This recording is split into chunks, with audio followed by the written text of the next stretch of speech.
Hello, welcome to PiaVindex, War and Decolonisation. This is the part 4, which deals with operations in Cameroon.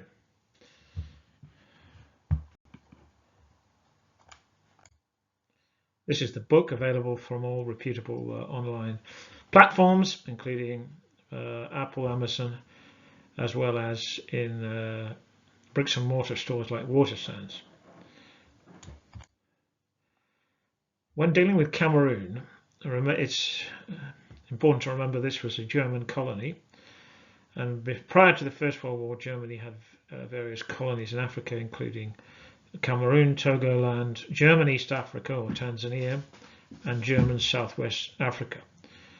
A lot of those colonies had pretty brutal regimes and histories of atrocities committed by the Germans, for which compensation is now being sought.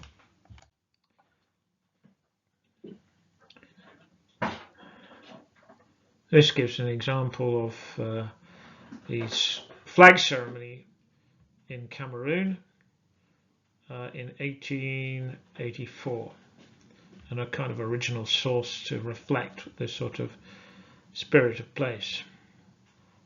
Now, this is an old map of the colony as it was, German Cameroon, and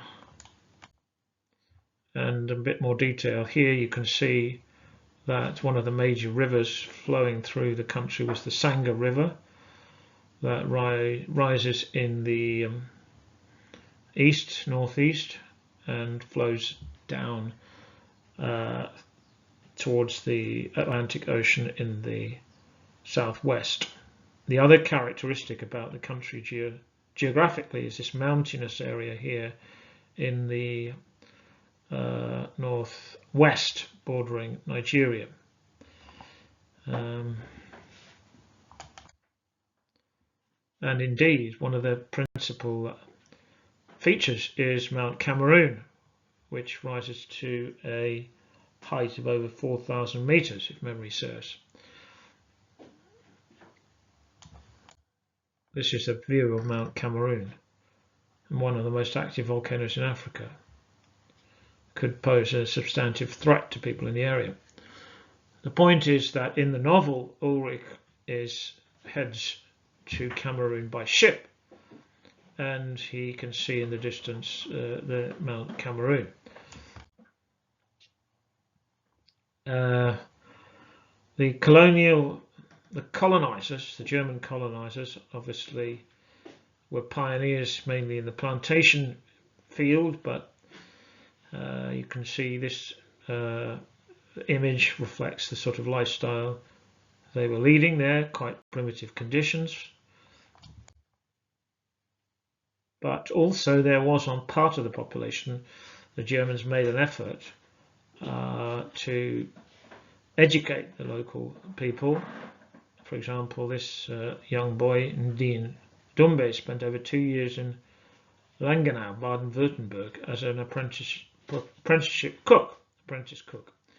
He returned to Cameroon in 1890 and worked as a cook on Eugene Zintraff's 1819 expedition to the hinterland, but like many returnees, he struggled to accept the rigid racial hierarchy of the colonial society in Cameroon. Now, the early governor was Patkama, Francesco Patkama, who was involved in the brutal suppression of the local population. And you can see the Germans used askaris, or colonial police, Cameroon police, and this is the first 20 native police officers in the country. Now, these police officers were not indigenous to Cameroon. It came from other West African countries and were effectively indentured slaves, really, themselves, brutalized as well. So In the 1890s, West African mercenaries of the German colonial police force, with a German lieutenant, probably Max von Stretten, that's what the picture shows, yeah. In 1891, the German colonial administration in Cameroon formed the police force to secure colonial rule, and 370 West African slaves were purchased from the King of Dahomey as indentured labourers for the police and army. They received no pay and were brutalised. A few years later, in 1893, the mistreatment of women triggers an uprising of police soldiers, the so-called Dahomey uprising. And the German Navy was pulled in to quell this mutiny. The police force was disbanded and is re-established as the Schutztruppe. And the news of the mistreatment of West Africans reached the Reichstag and ignited a colonial scandal. So this is the sort of backdrop of the colony. And you can see that effectively, as with the French occupation of Algeria, brutal repression was the hallmark of the German initial engagement in the colony, although, as we mentioned, there were some the picture was a bit more complicated than that, and there were elements religiously inclined missionaries, that sort of thing, who were more interested in sustaining the natives.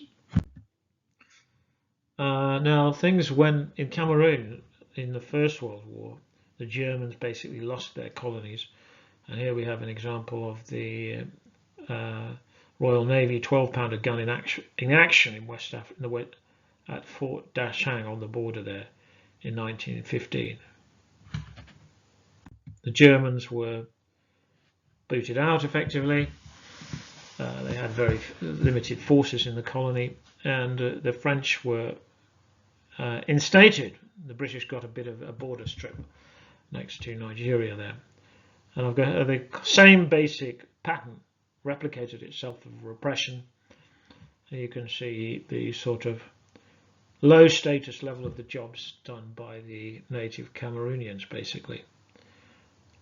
Now, another example, this little picture shows the French missionary involving with the Sultan, one of the sultans of the northern part of Cameroon. It's worth bearing in mind that although many of the tribes came from Chad initially, and actually they migrated from Egypt and Sudan, really. But the corridor there between the French presence in Chad and obviously the Cameroon for transportation is noteworthy. But basically this was the era of decolonization, and one of the independentist politicians was Ruben Nyobè, but he was actually murdered on the 13th of September 1958. He was gunned down in the forest near Moumié, basically. That's his hometown in the southwest of Cameroon, 183 kilometers from the capital. In effect, what happened was he was cornered and, I believe, betrayed. The local militia arrived and he was shot, basically. Then he was dragged, his bodies were dragged, as was that of his mother, to the neighbouring town, and also kind of violated in the displayed ignominiously in the local mortuary and insulted by various officials before it was buried in concrete in the cemetery in Eseka, where it still lies.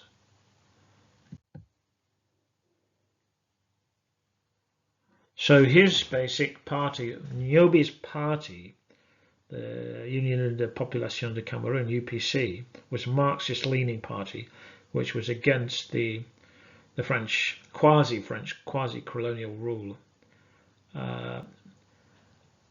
Pierre Mesmer,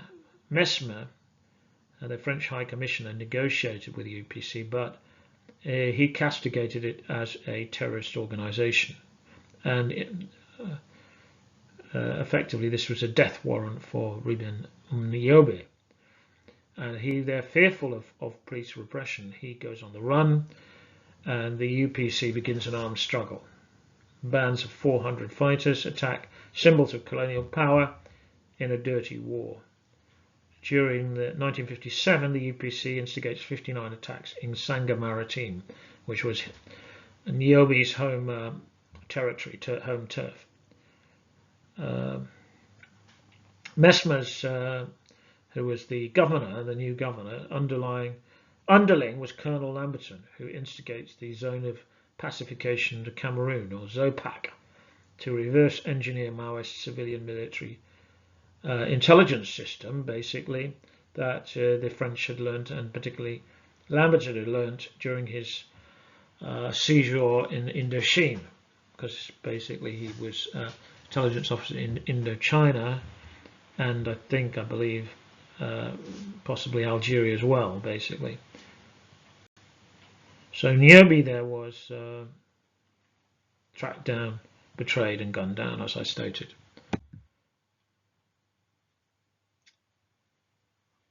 Going back to a few details about Nyobè, basically he was educated by the Presbyterians, and he founded his party in 1948. The French influenced government banned the party and hunted him down. 13th of the 9th of September 1958, a traitor betrays him in the forested Bassa country, not far from his native village of Moumié, as I said. A Chadian soldier, actually, Sarah Doulale, shoots him in the back. The militia, I think I mentioned this, chain his corpse with that of his mother and his mother-in-law, not his mother, okay, and Pierre Mbak to the back of a pickup and drag them through the mud to the nearby village. And then eventually his mangled cadaver is taken to Aseka and displayed and profaned, that was the word I was looking for, profaned in the hospital and ignominiously buried, entombed in concrete and ignominiously buried in the overgrown Protestant cemetery. The authorities claimed he died while trying to escape. There we have the place where Nyobè was gunned down, and then his body was dragged to Aseka, more regional capital, which is, as I said, 180 kilometers from Yaoundé, some 180. The UPC goes into the bush and continues an armed struggle until 1972. The last leader of the UPC is killed or executed in 1971. President Ahidjo set up a corrupt French-controlled dictatorship from 1960 to 1982. His successor, Paul Biya, now the longest surviving dictator in Africa.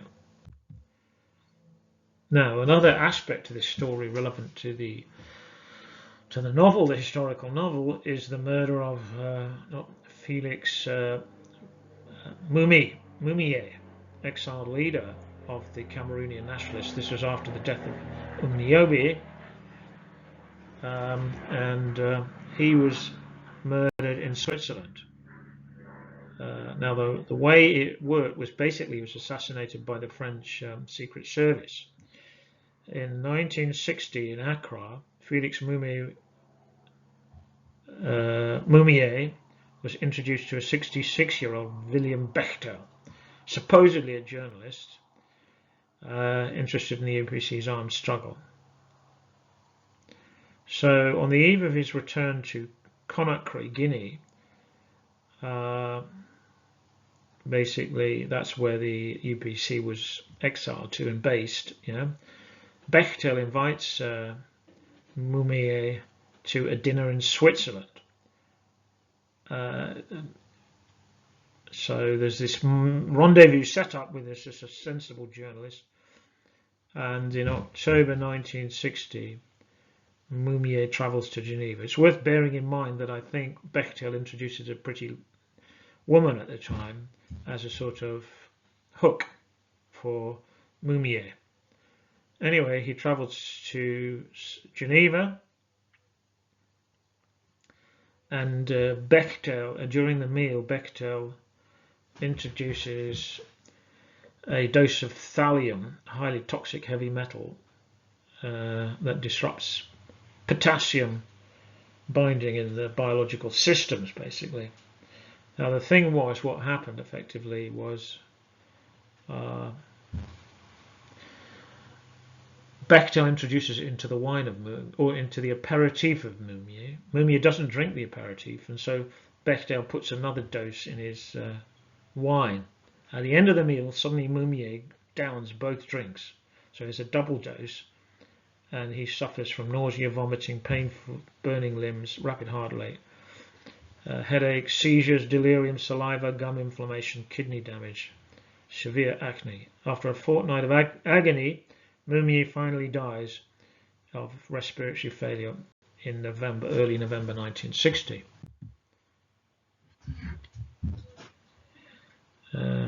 So this is repeating basically what happens.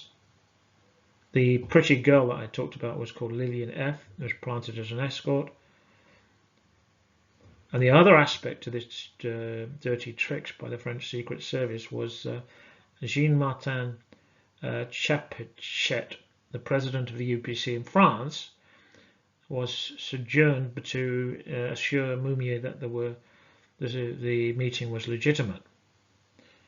So both Lillian F, the pretty girl, and Chapechet, the official, smoothed the assassination at the Place d'Argent restaurant in Geneva. This is William Bechtel, the murderer, effectively.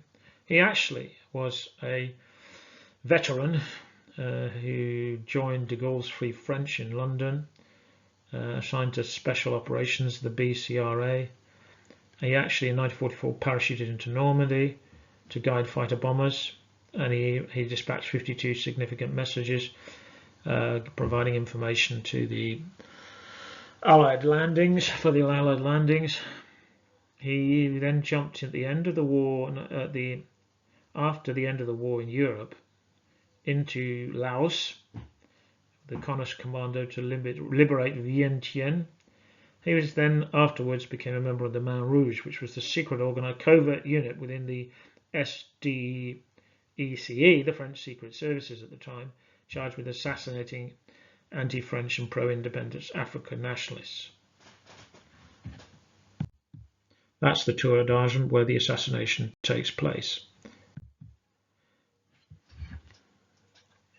And there you have the cosy relationship that France engineered with Emihadou Ahidjo on the left, who shakes hands with President Georges Pompidou at Yaoundé in 1971. So basically the French foreign policy at the time was to maintain basically a grip on power in the so-called free or independent African states. So it's a quasi-colonialship. So after he leaves the army in 1958, I believe, Ulrich goes to Cameroon, well, via America, to investigate the murderer of Nyobè, and that's where he gets he becomes involved in the liberation struggle for Cameroon. Anyway, there are some resources if you'd like to explore this topic further, part 4 further. There are some pointers to some of the literature. Again, it's only a selection, and that is the end of part 4, PiaVindex, War and Decolonization, the Cameroon episode. Next time, the final episode involves Ulrich and his return to Vietnam, but this time in the American War. Thank you for your attention.